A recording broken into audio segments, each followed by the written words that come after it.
मूक माटी का स्वाध्याय हम सभी कर रहे हैं। आचार्य श्री विद्यासागर जी द्वारा विरचित। मंगलम भगवान वीरो मंगलम गौतमो गणी मंगलम कुंद कुंदाद्यो जैन धर्मोस्तु मंगलम। नमो अरिहंताणम नमो सेताणम नमो आयर्याणम नमो उवजायाणम नमो लोए सवसाहुणम। पंचपरमेष्ठी भगवान की जय। अगले 45 मिनट के लिए सभी प्रकार के पापों का त्याग करके सभी 9 वर्णों में कर मंत्र पढ़ लें।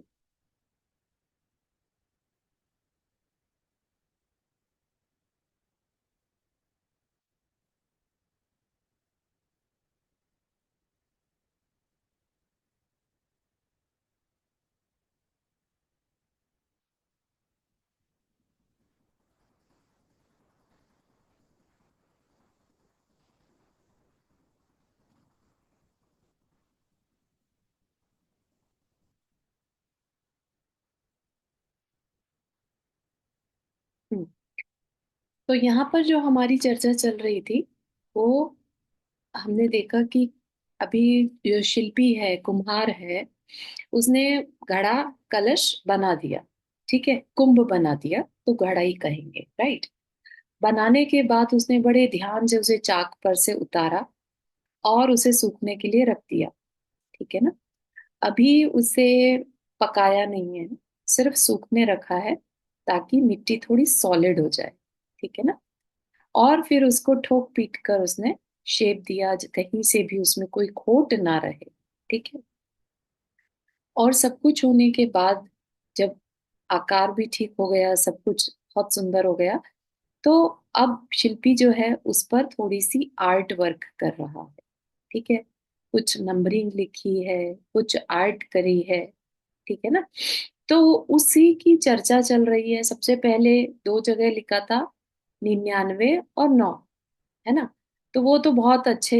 99 is not a good number. 99 का चक्कर जिसे कहते हैं, वो तो संसार में भटकाने वाला। और 9 जो है वो अनंत की, अनंत को देने वाला कहलाता है। ठीक है। तो इसलिए दोनों को लिख दिया कि तुम चूज कर लो क्या चाहिए। तुम संसार चाहिए कि अपना मोक्ष चाहिए। ठीक। फिर साथ ही साथ और 2 नंबर लिख दिए, 63। ठीक है। और साथ में हमने देखा 63 का उल्टा 36। ठीक। तो 63 अगर कोई कहे तो बहुत अच्छा नंबर लगता है। 63 से हमें एकदम से 63 चलाका पुरुषों के बारे में याद आ जाता है। ठीक है ना। लेकिन अगर उसी को उल्टा कर दे, 36 कर दे, तो सभी ने सुना होगा 36 का आंकड़ा, यानी एक दूसरे से बैर। ठीक है। तो 6 और 3 जब एक दूसरे के आमने सामने है, 63 है, तो बहुत अच्छा नंबर है। बड़े प्यार से एक दूसरे को देख रहे हैं।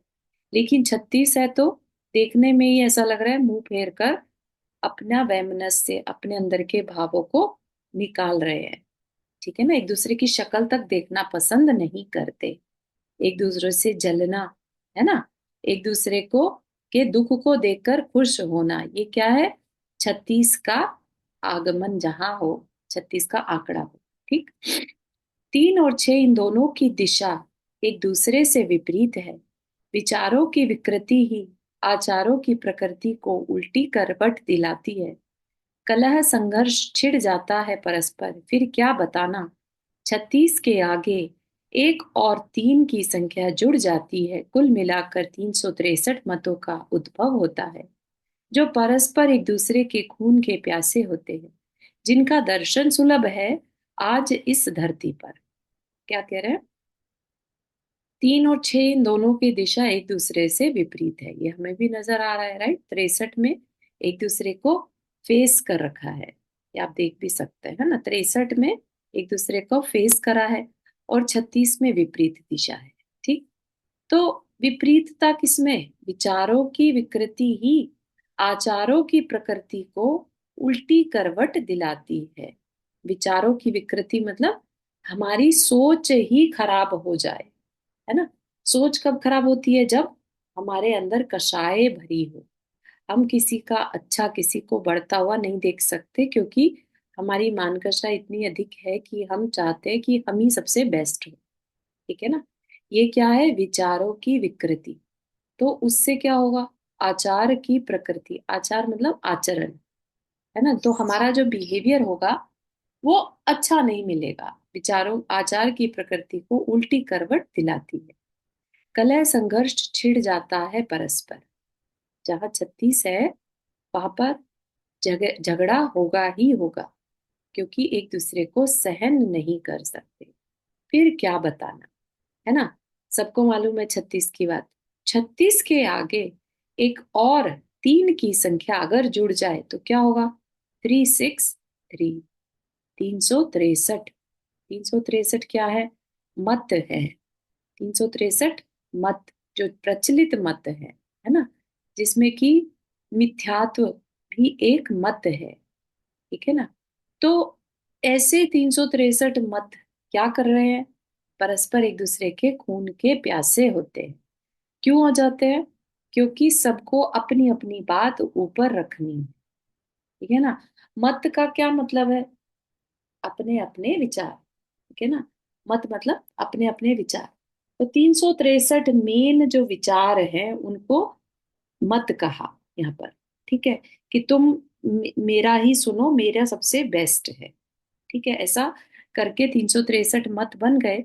और जो एक दूसरे के खून के प्यासे, क्योंकि सबको अपनी अपनी श्रद्धा सबसे बेस्ट लगती है, और कोई उसको अगर छेड़ दे, कुछ उसके बारे में नेगेटिव कह दे, तो अच्छा नहीं लगता।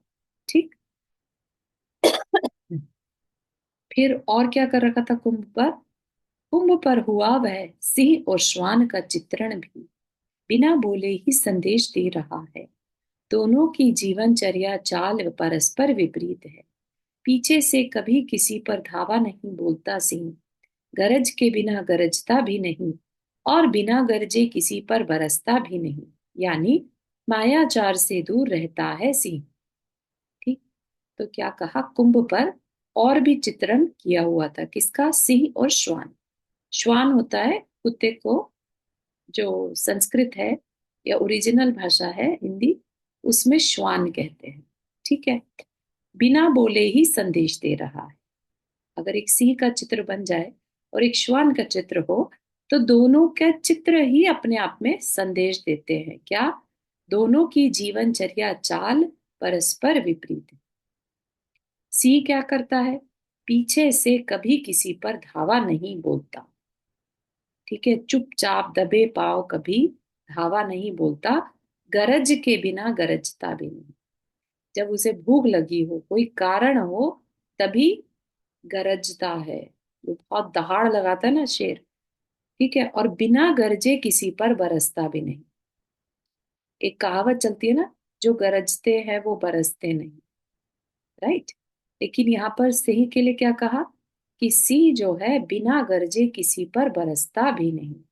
यानी पहले आवाज करेगा और फिर छलांग लगाकर उसको पकड़ने की कोशिश करता है। और उसमें भी उसकी गरज होगी। गरज मतलब उसका पर्पस होगा, तभी ऐसा करेगा। बिना पर्पस वो कभी किसी को हर्ट नहीं करता। उसका भोजन है, भूख लगी है उसे, तभी किसी पर वार करता है। पेट भरा है तो कोई कितने भी जानवर उसके आसपास घूमते रहे, उसे कोई मतलब नहीं। बिना गरजे किसी पर बरसता भी नहीं। तो चुपचाप किसी को दबोचता नहीं। हमेशा जब जब वो जंप लगाता है पकड़ने के लिए, तो दहाड़ के साथ लगाता है। ठीक है? तो कहा कि शेर जो है वो मायाचारी से दूर रहता है। ठीक है? दबे पांव किसी के ऊपर, या बिना सामने वाला आप पे भरोसा कर रहा है और आपने उसका विश्वास तोड़ दिया, है ना? मैं तुम्हें कुछ नहीं कहूंगा, कुछ नहीं कहूंगा, और उसको हर्ट कर दिया। ये क्या है? मायाचारी। ठीक है ना? सी गरजा कि मैं तुम्हें पकड़ने आ रहा हूं, तुम्हें भागना है तो भाग लो। राइट? तो इसमें कोई मायाचारी नहीं है। ठीक है ना? वो अपने पुरुषार्थ से अपने शिकार को पकड़ता है। वो भी तब जब उसको वाकई में भूख लगी हो, तब। है ना? अपने परिवार का पेट भरना, अपने बच्चों को पालना है, तब करता है। ठीक। परंतु श्वान सदा पीठ पीछे से जा काटता है, बिना प्रयोजन जब कभी भौंकता भी। ठीक है? श्वान को क्या रहेगा? कोई मतलब नहीं, कुछ नहीं, फिर भी उसे भौंकना है। राइट? मतलब किसी भी मतलब पर्सन को देखकर वो बिना प्रयोजन के ही भौंकने लगता है, कोई कारण नहीं है, राइट। या किसी को पीठ पीछे से, यानी बैक साइड से जाकर और काट भी लेता है, चुपचाप आएगा भागता हुआ और काट के चला जाएगा।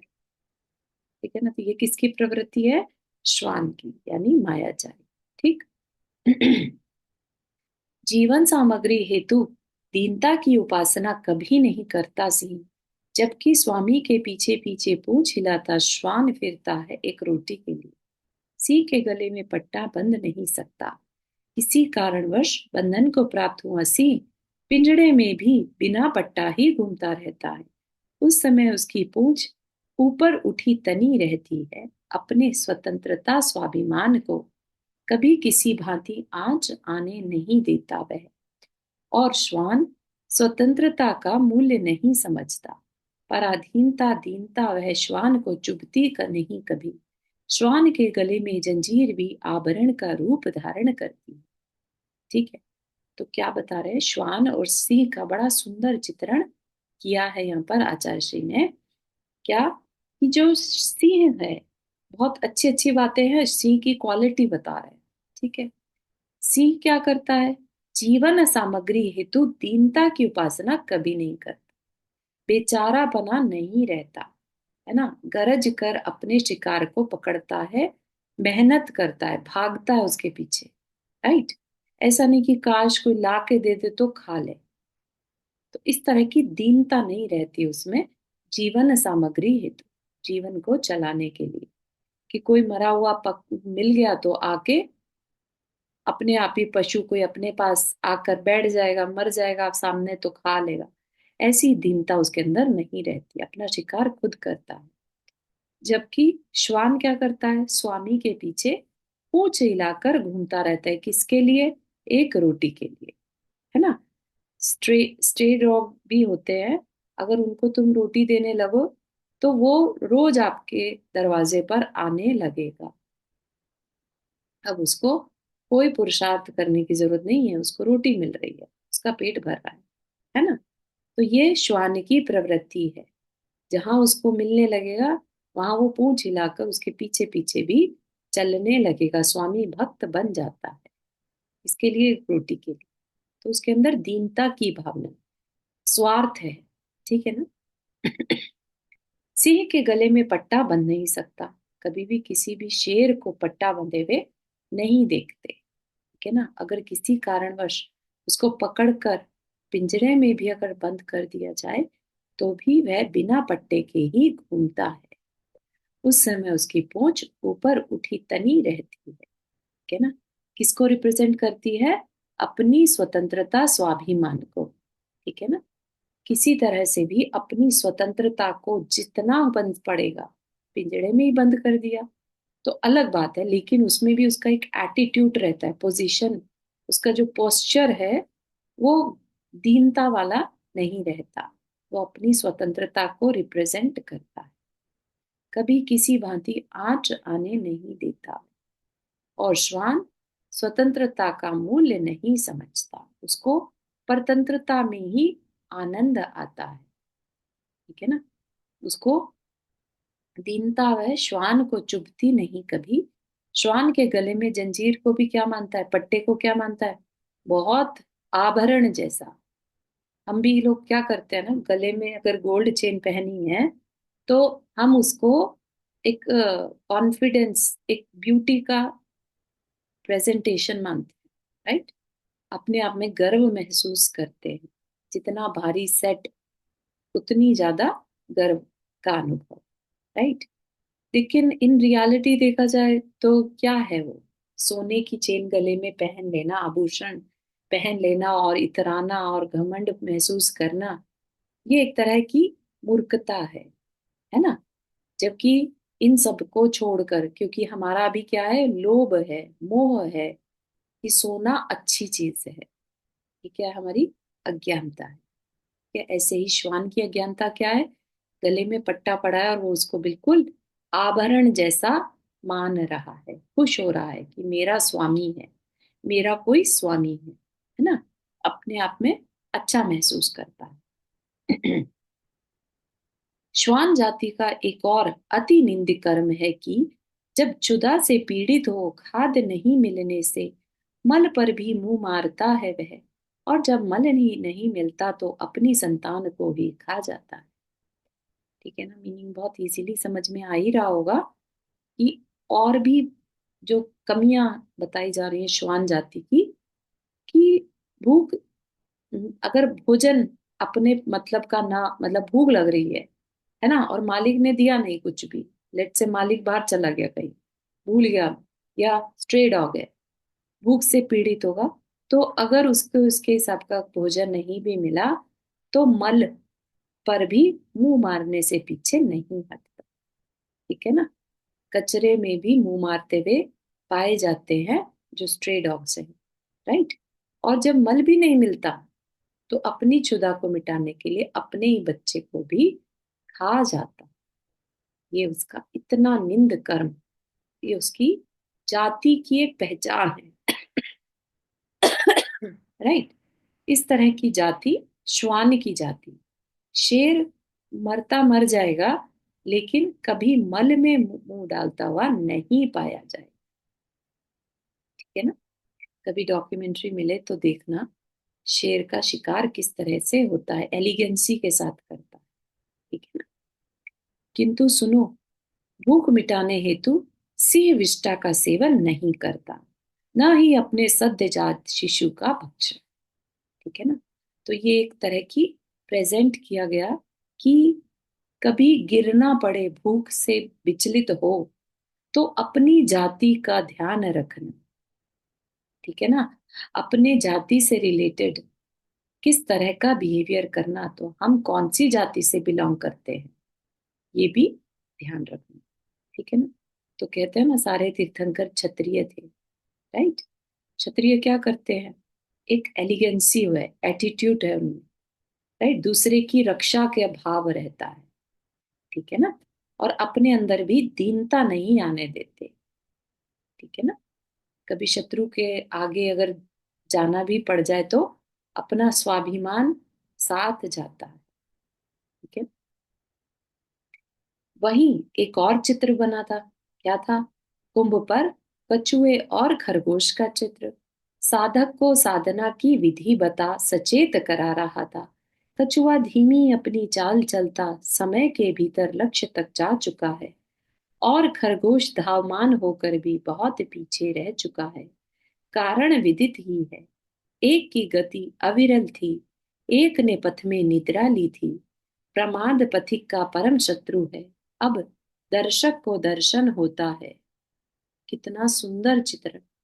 कभी आप सोच सकते थे खरगोश और कछुए को देखकर भी साधक की साधना याद आ जाए। उस कहानी से सबने कहानी याद करी होगी अपनी, बचपन में पढ़ी होगी कछुए और खरगोश की। कछुआ तो धीमी चाल से, slow and steady wins the race, है ना, और खरगोश बहुत तेजी से भागता है और भागते भागते सोचता है अरे कछुआ तो आ जाएगा, रेस ही तो है, मैं तो भाग के फटाफट से और जो विनिंग लाइन है वहां पे पहुंच जाऊंगा, है ना। और ऐसा होने से खरगोश एटीट्यूड में, अपने अहंकार में जाकर बीच में सो जाता है। कछुआ चलता चलता चलता चलता देखता है खरगोश सोया है, और अपना जो लक्ष्य है उस तक अपनी गति, सेम गति से चलता रहता है और पहुंच जाता है। ठीक है ना, तो वही बात साधक को साधना की विधि बताकर क्या कर रहा है, सचेत कर रहा है। किस लिए सचेत, कैसे सचेत कर रहा है, एक तो लक्ष्य को याद रखना, कभी भी लक्ष्य को नहीं भूलना, और लक्ष्य को जब तक ना पहुंच जाओ तब तक आराम नहीं करना। एक बार पहले भी देखा था ना हमने, जब कुंभ शिल्पी ने माटी को रौंदना शुरू किया, है ना, पैरों से, राइट, पैर चलने शुरू हुए तो क्या अंदर में भाव आ रहा था शिल्पी का, अब चलते जाना है, रुकना नहीं है जब तक कि लक्ष्य को ना पाले। तो शिल्पी खुद अंदर से इतना सचेत है लक्ष्य के लिए। उसका भी लक्ष्य क्या है, एक सुंदर कुंभ का निर्माण करना। तो इसीलिए उसने कछुए खरगोश को बताकर बनाकर चित्रण करके ये बताने का प्रयत्न किया कि लक्ष्य को मत भूलना, तब तक मत रुकना जब तक कि लक्ष्य को पा ना लो। खरगोश बहुत भागकर भी पीछे रह गया, तेज भागकर भी, है ना, धावमान मतलब तेज भागने वाला। राइट। लेकिन एक समान, भले ही स्लो चलो, साधना के मार्ग में भी भले ही स्लो चलो, लेकिन परसिस्टेंस जरूरी है। परसिवरेंस कहते हैं ना जिसे, एक स्पीड जो है वो थमनी नहीं चाहिए, जितनी भी चलो, लेकिन एक्सट्रीम भी ना हो, लेकिन और ऐसी भी ना हो जो तुम्हें बीच में ही थका दे। राइट। तो प्रमाद क्या है? पथिक का परम शत्रु। प्रमाद के बारे में हम सबने पढ़ा है। राइट। इवन एक मुनि महाराज के लिए प्रमाद उन्हें छठे गुण स्थान में रोके रखता है। जबकि श्रेणी आरोहण कब से होता है? अप्रमत्त अवस्था में, प्रमाद रहित अवस्था में। ठीक है ना। तो प्रमाद क्या हो गया? एक साधक का, मोक्ष मार्गी जो प्रतीक है, उसका भी सबसे परम शत्रु है ना। प्रमाद तब इसे कहते हैं, प्रमाद जो आध्यात्म है या पथिक के लिए प्रमाद कब है? जब जो कल्याणकारी चीज है उसका अनादर हो जाना। कुशलेषु अनादर प्रमाद। ये डेफिनेशन दी गई है। ठीक है ना। कुशल चीज का, जो आत्मा के लिए कुशल का कार्य करे, उसमें अनादर करना, उसका आदर नहीं करना। अनादर कब होगा? कोई काम हम किसी चीज की डिसरिस्पेक्ट करें, तो हम डिसरिस्पेक्ट कैसे करते हैं आत्मा का? आत्मा का ध्यान नहीं रखना, है ना। दिन भर में 24 घंटे हम किसका ध्यान रखते हैं? शरीर का ध्यान रखते हैं। राइट। हम आत्मा का ध्यान रखते हैं क्या? तो हम सब क्या हैं? प्रमादी हैं। हम सब के अंदर कुछ लेशु अनादर है, अपनी आत्मा के कुशल मंगल के लिए अनादर है। तो हम सब क्या है? प्रमादी। ठीक है ना। लेकिन हम ऐसे प्रमादी हैं कि हमारी अभी यात्रा भी शुरू नहीं हुई, तो हम तो पथिक की कैटेगरी में भी नहीं आते। राइट। मुनि महाराज एक बार को पथिक तो हैं, कभी तो ऐसा मोमेंट आता है ना उनके पास कि अब मैं प्रमाद इस समय पर नहीं करूं। जब सामायिक कर रहे हैं, ध्यान की अवस्था है, एटलीस्ट उस समय वो प्रमाद में नहीं रहते। इसीलिए मुनिराज छठे सातवें गुण स्थान में झूलते हैं। ठीक है ना। और हम सब क्या हैं? परम प्रमादी हैं। ठीक। हमने अपना इतना प्रमाद किया कि हम कौन हैं इतना भी जानने की हमारे अंदर इच्छा नहीं होती। क्यूरोसिटी होगी तो जानने के लिए मेहनत करनी पड़ेगी, पढ़ना पड़ेगा, समझना पड़ेगा, चिंतन करना पड़ेगा, है ना। कभी भी अपने को जानना हो तो खुद से जानना होता है। कोई आके तो आपको कह दे आप जीव हो, आप सोल हो, है ना, वो बात जानने की बात नहीं होती। जानना कब कहलाता है? जब वास्तव में वो आपके अनुभव में, आपके भाव में आ जाए, बोध में आ जाए कि हाँ अच्छा ऐसा, मैं ऐसा हूं। ठीक है ना। वो तब तक, जब तक मैं ऐसा हूं, ऐसा कॉन्फिडेंस, दृढ़ता नहीं आती, तब तक नहीं कह सकते कि मैं ऐसा हूं। किसी के कह के चले जाने से मैं ऐसा हूं नहीं कह सकते। ठीक है। तो हम सब प्रमादी हैं, ये बात भी हमारे जहन में या क्लैरिटी मतलब एक्सेप्टेंस में एटलीस्ट होनी चाहिए। हम उसको अ, ऐसे अपने बुरा ना माने इस चीज के लिए। अगर हम कहें अब हम प्रमादी हैं, तो उसको बुरा नहीं माने, बल्कि उसको पॉजिटिव सेंस में लेकर कि अरे हमें कुछ करना चाहिए अपने लिए, और कुछ नहीं तो एटलीस्ट मैं कौन हूं, ये क्यूरोसिटी या क्वेश्चन अंदर में रेज होना चाहिए, है ना। आंसर कब मिलेगा, कैसे मिलेगा, ये अलग बात है। राइट। इतना पुरुषार्थ तो हो कि हम अपनी पहचान करें। ठीक है। फिर और बता रहे हैं, कुंभकार ने कुंभ के मुखमंडल पर 2 अक्षर लिख दिए। क्या? ही और भी। लुक्स लाइक जो शिल्पी है वो काफी चिंतनशील है ना। और वो चाहता है बाकी भी उसकी बातों से, है ना। पहले भी उसने क्या लिख दिया था, 99 और 9, राइट, 63 और 36, क्या करना क्या नहीं करना। अब वो क्या लिख रहा है, ही और भी। दो ही अक्षर लिखने से सारी जो दर्शन है वो क्लैरिटी आ जाती है, ठीक है ना। ये दो ही अक्षर क्या करते हैं, ये दोनों बीजाक्षर हैं, अपने अपने दर्शन का प्रतिनिधित्व करते हैं। दर्शन मतलब फिलॉसफी, अपने अपने विचार। ही एकांतवाद का समर्थक है, भी अनेकांतवाद, अनेकांत स्यादवाद का प्रतीक, ठीक है। अगर मैं कहूं कि मैं स्त्री ही हूं या मदर ही हूं, तो वो क्या होगा, एक पक्ष होगा, मेरी एक पहचान होगी। अगर कोई मुझे पूरी तरह से जानना चाहेगा तो अलग अलग तरीके से, अलग अलग दृष्टियों से देखेगा, है ना। मैं किसी की बेटी भी हूँ, किसी की बहन भी हूँ, किसी की पत्नी भी हूँ, किसी की मदर भी हूँ, किसी की मित्र भी हूँ, है ना, किसी की शिष्य भी हूँ, राइट। तो कितनी पहचाने हैं, लेकिन अगर मैं उनमें से कोई एक पहचान लेकर कहूँ कि मैं ये ही हूँ, तो फिर क्या हो गया, मैंने कभी अपने आप को पूरी तरह से नहीं पहचाना। पूरी तरह से नहीं पहचान कर किसी एक पहचान पर अटक जाना, उसको क्या कहा, एकांतवाद। एक को ही कहना, एक ही सही है, ठीक है ना।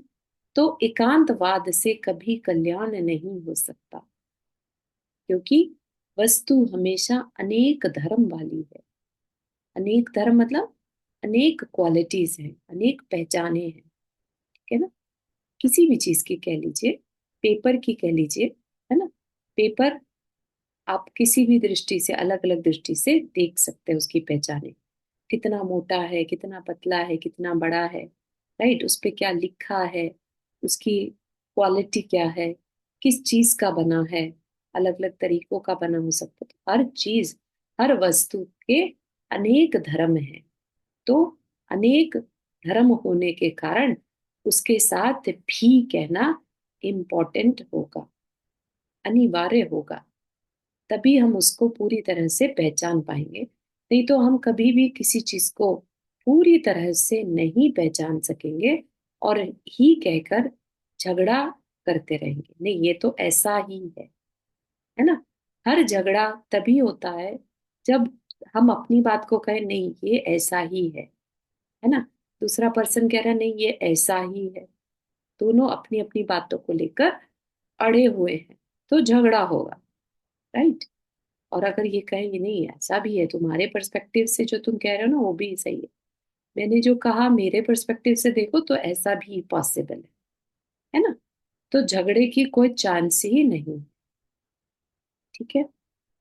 तो ये जैन धर्म की सबसे बड़ी जो एक पूरे संपूर्ण विश्व में जो उसको एक यूनिक क्वालिटी है, अनेकांत, ठीक है। हर वस्तु के अनेक धर्म है, वही अनेकांत है, ठीक है। और उसको कहने की जो शैली होती है, जो पर्सपेक्टिव है, जो बोलने का तरीका है, वो स्यादवाद, ठीक है। स्यादवाद कहने का तरीका। हम ही सब कुछ है यूं कहता है ही सदा, तुम तो तुच्छ कुछ नहीं हो, और भी का कहना है कि हम भी हैं तुम भी हो सब कुछ, ठीक है। तो ही क्या कहता है कि तुम तो कुछ नहीं हो, जो हूं मैं ही हूं, मैं ही जो कह रहा हूं वही सब कुछ सही है ना। इसी बात को लेकर इवन धर्मों में अलग अलग धर्म के विद इन एक धर्म के अंदर भी अलग अलग मत बन जाते हैं। अगर आप कहें कि फलाना धर्म, हाँ, उनके पर्सपेक्टिव से वो जो कह रहे हैं उनकी सोच के हिसाब से वो सही है ना। जरूरी नहीं है उनकी सोच हमें भी माननी है, उनका एक पर्सपेक्टिव है, वो उसको मान रहे हैं, राइट। तो भी क्या कहता है, हम भी हैं तुम भी हो सब कुछ, तुम अपनी जगह ठीक, हम अपनी जगह ठीक। ठीक है ना। झगड़े का कोई कारण नहीं। ही देखता है हीन दृष्टि से पर को, भी देखता है समीचीन दृष्टि से सबको। ही वस्तु की शक्ल को ही पकड़ता है, भी वस्तु के भीतरी भाग को भी छूता है। ही देखता है हीन दृष्टि से पर, है ना।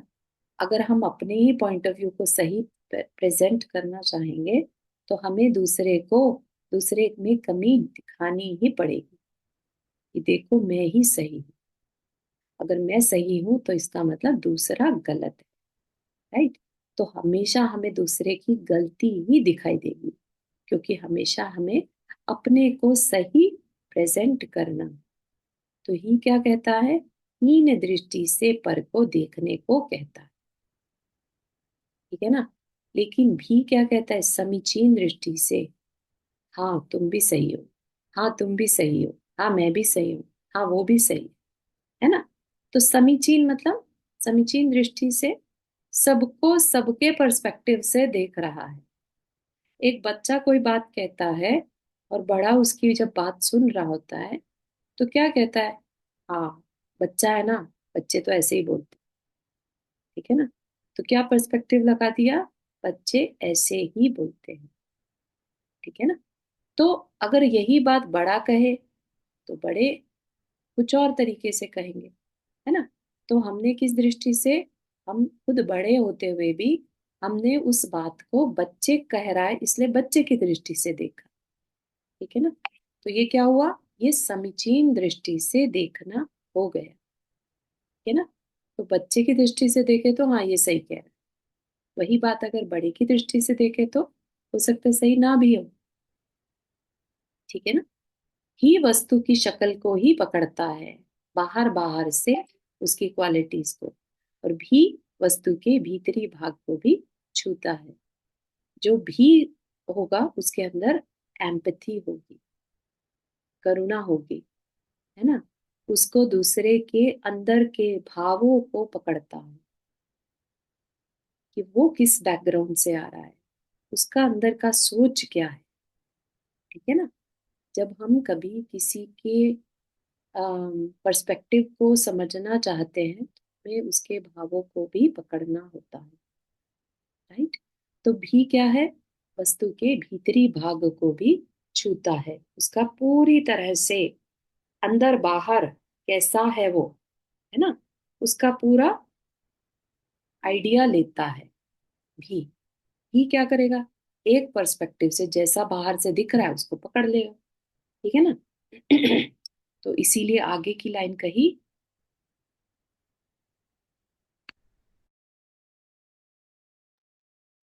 ही पश्चिमी सभ्यता है, भी है भारतीय संस्कृति भाग्य विधाता। रावण था ही का उपासक, राम के भीतर भी बैठा था। यही कारण है कि राम उपास्य हुए, है, रहेंगे आगे भी। ठीक है। तो जो ही है वो पश्चिमी सभ्यता है। कैसे, वो बाहरी सुंदरता को देखता है, बाहर से कोई कैसा दिख रहा है ना। बाहर से एटिकेटेड है तो अच्छा है, उसके अंदर क्या चल रहा है उससे कोई मतलब नहीं रहता। लेकिन भी क्या है, भारतीय संस्कृति भाग्य विधाता, है ना। हम कैसे कर्म करते हैं, हमारे अंदर कैसे भाव हैं, हम दूसरे के ऊपर कितनी करुणा कर पा रहे हैं। करुणा करेंगे तो हमारा आगे का पुण्य बढ़ेगा, राइट। तो वो हमारा भाग्य विधाता हो गया। हम दूसरे के साथ बुरा करेंगे, हम अपने अहंकार में जिएंगे तो ही के थ्रू जिएंगे, विनम्रता होगी तो भी के थ्रू जिएंगे। ठीक है ना। दूसरे के पर्सपेक्टिव को भी समझेंगे तो भी आएगा। ठीक। रावण सिर्फ अपनी चलाना जानता था, इसलिए वो ही का उपासक था। मैंने जो कह दिया वही सही है, मैंने जो कर दिया वही सही है ना। मुझे जो चाहिए वो चाहिए। राम के भीतर भी बैठा। ठीक है ना। उसने सबका ध्यान रखा, राम ने सबका ध्यान रखा, सबका पर्सपेक्टिव समझा। ठीक है ना। जनता क्या चाहती है, प्रजा क्या चाहती है उसका भी समझा। पिता क्या चाहते हैं, भाई क्या चाहते हैं, सबको उनकी उस दृष्टि से देखा, है ना। तो राम इसी कारण उपास्य बने, और पहले भी उपास्य थे और आगे भी उपास्य रहेंगे। ठीक है ना। तो ही और भी के कारण हम चाहें तो रावण जैसे बनकर अपना नाश कर सकते हैं।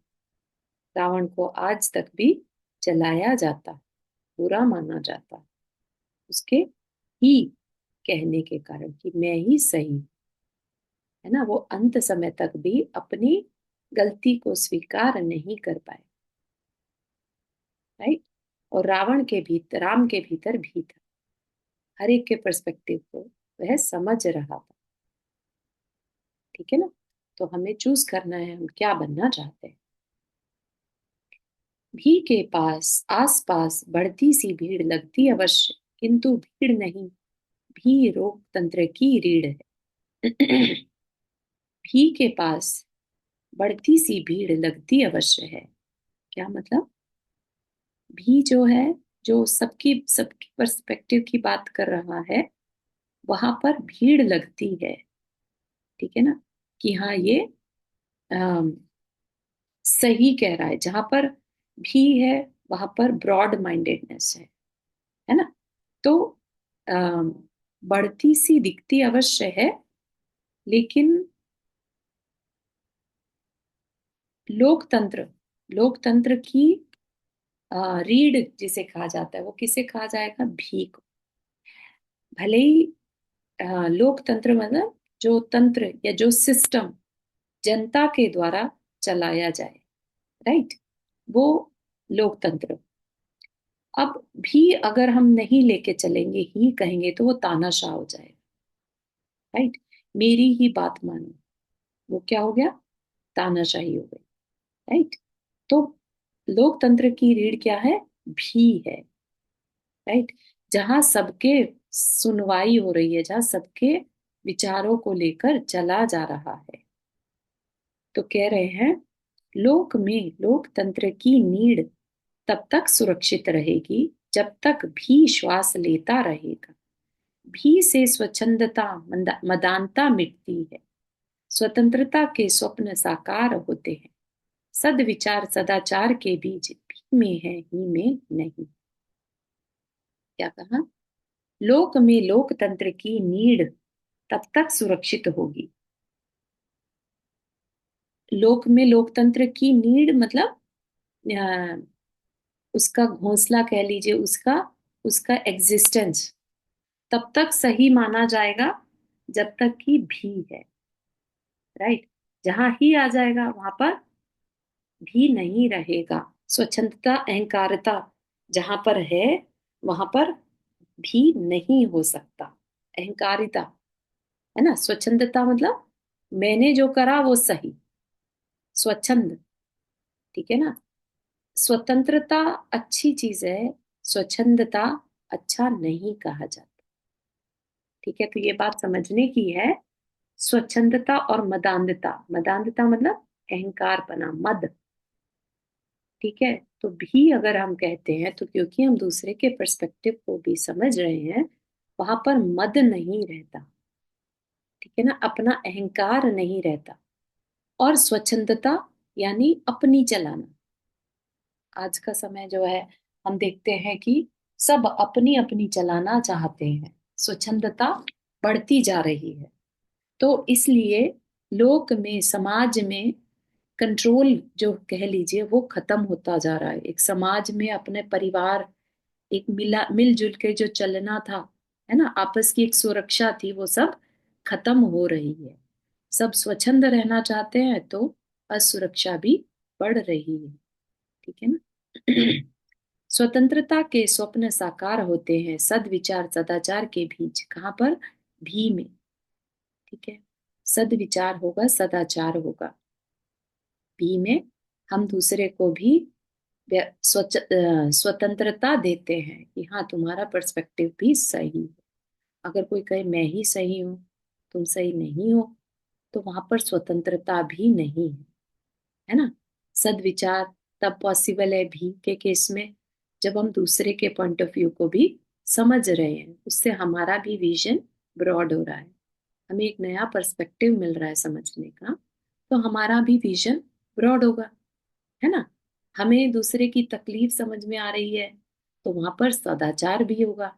ये सब पॉसिबिलिटी भी में है, ही में नहीं। प्रभु से प्रार्थना है कि ही से हीन हो जगत यह, अभी हो या कभी हो, भी से भेंट सभी को हो।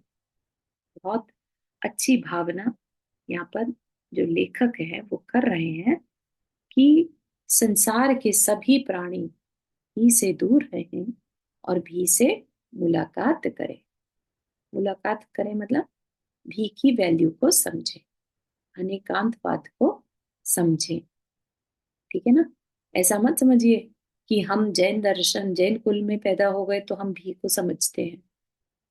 अगर हम जैन कुल में पैदा होने के बाद भी, है ना, और अपनी ही बात को मनवाना चाहें, अपनी ही बात को ऊपर रखना चाहें, तो हम, हमारे अंदर करुणा नहीं है, हमारे अंदर अनेकांतपना नहीं। ठीक है। हमारा कल्याण नहीं हो सकता, क्योंकि मोक्ष मार्ग अनेकांतवाद के बिना नहीं चल सकता। हम नयों के बिना शास्त्र को नहीं समझ सकते, क्योंकि जो जीव तत्व है वो हमें दिखाई नहीं देता। अगर उसमें पर्सपेक्टिव नहीं लगाएंगे, दृष्टियां नहीं लगाएंगे, तो हम उस जीव को कभी समझ नहीं पाएंगे। ठीक है ना। तो उसके लिए ओपननेस होनी जरूरी है। सामने वाला अपनी बात को किन भावों से प्रेजेंट कर रहा है, उन भावों को पकड़ने के लिए भी जरूरी है। नहीं तो हम चाहें तो प्रथमानुयोग, कर्णानुयोग, द्रव्यानुयोग, है ना, इनमें भी लड़ना झगड़ना कर सकते हैं। कोई कहे कि प्रथमानुयोग से सम्यक दर्शन होता है, कोई कहेगा ऐसे कैसे हो सकता है, ये कोई बात है, इट्स पॉसिबल ही नहीं है ना। सम्यक दर्शन तो सिर्फ और सिर्फ द्रव्यानुयोग से ही होता है ना। तो इस तरीके से भी लड़ाई की जा सकती है, लेकिन हम कहें कि नहीं, प्रथमानुयोग से भी हो सकता है, कर्णानुयोग से भी, सब अपने अपने पर्सपेक्टिव से पॉसिबल हो सकता है। ठीक है। तो भी की वैल्यू इतनी ज्यादा है। यहाँ पर वो जो लेखक हैं, आचार्य हैं, वो कह रहे हैं प्रभु से यही प्रार्थना है कि हीन से हीन हो जगत, ही से हीन हो और भी से भेंट हो, मुलाकात हो सभी की। ठीक है ना। तो आज के लिए अपन यहीं तक रखेंगे। बहुत सुंदर चर्चा यहाँ पर खत्म हो रही है, ही और भी की, स्यादवाद की और ही पने की, जो लड़ने झगड़ने का कारण है ना। पहले ही बता दिया, लड़ने झगड़ने का एक कारण और भी है, जहां हम दूसरे की अच्छाई को सहन नहीं कर पाते, दूसरे से ईर्ष्या करते। राइट। और अब दूसरा कारण ये बता दिया, ही और भी का। ठीक है ना।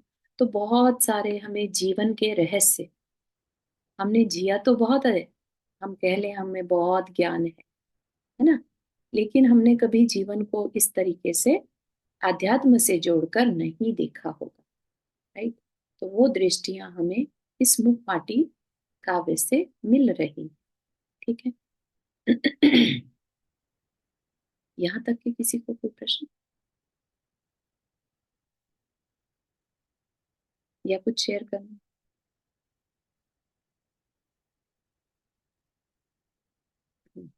बात समझ में आ रही है? जी। हाँ जी। अभी तक ही और हमने भी तो के। नहीं ना अभी तक का कुछ, अगर पूछा जाए कभी टेस्ट हो गया तो हम्म, आप बता पाएंगे ना कि हमने पढ़ा क्या आज तक बुक या में। ही और भी में इतना डिटेल में कभी सोचा ही नहीं था। हर एक चीज के बारे में हाँ कभी जी, सोचा बहुत ही अच्छा, नहीं था, बहुत। हाँ, राइट। है ना। कि इवन खरगोश और कछुए की जो कहानी है ना, उसको हम आध्यात्म में भी लगा सकते हैं, है ना? ये भी कभी सोचा नहीं। अच्छा, चलिए। ऊंच विचार, बहुत ऊंच विचार है। बहुत अच्छे, बिल्कुल अवेयरनेस है ना। हम्म। चलिए, जिनवानी स्तुति। जवानी के ज्ञान से सूझे लो कालो, सोवानी मस्तक धरो सदा दे तो दो। हे जिनवानी भारती तो ही जपो दिन रैन, जो तेरा शरण आ गए सो पावे सुख चैन। नौ पढ़।